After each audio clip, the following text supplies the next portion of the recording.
We're here because free speech is under attack. We're here because people are being convinced that socialism works. We're here because people are being judged guilty until proven innocent. We are fighting back with facts. This is not a safe zone, so buckle up, Buttercup. This is the raw, naked truth.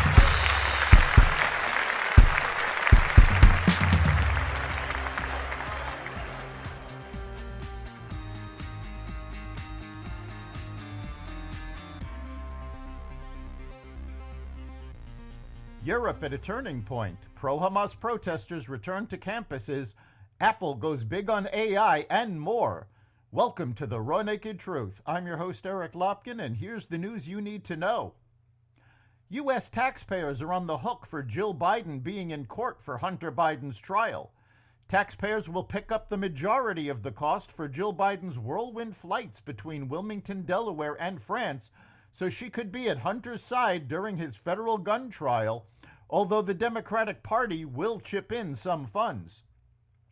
The First Lady racked up $345,400 in flight costs, the National Taxpayers Union Foundation estimated, as she boomeranged between the United States and France last week, traveling separately from husband Joe Biden so she could support her family at home while also being in France to guide her husband on and off stage and protect him from showing how far his mental faculties have declined. The Democratic Party will repay the government for what it would cost for her to fly commercially, with taxpayers footing the rest of the bill. The euro, French banks, and other stocks across Europe fell on Monday in response to the European Parliament's rightward shift and French President Emmanuel Macron's surprising decision to hold snap elections in the country. France's benchmark index, the CAC 40, dropped 1.3% to its lowest close since February, while the euro tumbled 1% against the dollar. French banking giant Societe Generale sank 7%. Liberals are worried that a right-wing upset of the status quo in the European Parliament could weaken EU economic integration efforts, risk climate gains, and force Europe to be tougher on trade, which in turn could hurt automakers and other companies that do business with China.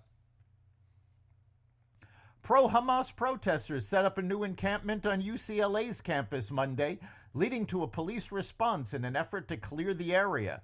Demonstrators set up tents at Dixon Plaza, where a previous encampment that lasted more than a week in April and May was located before police cleared the area and arrested more than 200 people. Protesters were also seen carrying fake bloody bodies and body parts. "We will honor all our martyrs," the protesters chanted, as they named the Palestinians who died in the war in Gaza, according to the Daily Bruin campus newspaper. The union that represents more than 45,000 dock workers at ports throughout the U.S. canceled labor talks yesterday and is threatening a work stoppage to protest the use of automated machinery, the Wall Street Journal reported. Union leader Harold Daggett vowed the group would go on strike if a new contract with the ports is not reached by September 30th, when the current agreement expires. An October strike could add another wrinkle to the upcoming presidential election and uncertainty to the holiday shopping season, which relies on goods traveling from overseas into U.S. ports. Eli Lilly and Company's experimental Alzheimer's drug, donanemab, on Monday moved a step closer to U.S. regulatory approval as it won support from an independent panel of advisors to the Food and Drug Administration.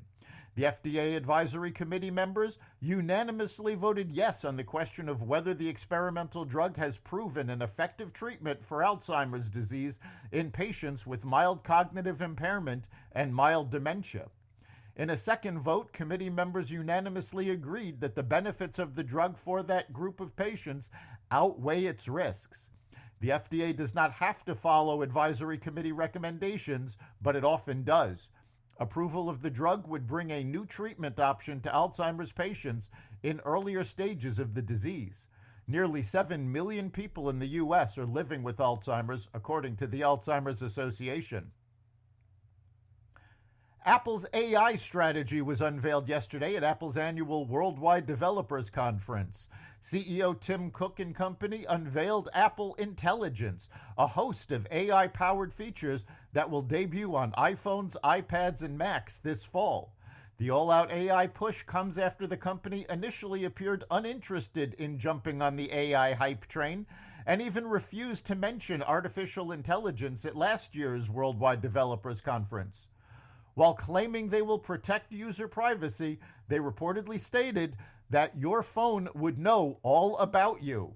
The company will be integrating ChatGPT into its operating systems, but the announcement was not received well. Apple stock dropped 1.9% after the announcement. On X, Elon Musk responded that he would not allow iPhones in his company offices if Apple goes through with this plan. That's the Raw Naked Truth. You can catch every episode of the Raw Naked Truth at xvadio.com, the Apple Podcasts app, Google Podcasts, Spotify, iHeartRadio, Audible, Amazon Music, and other platforms that respect freedom of speech. We'll see you next time.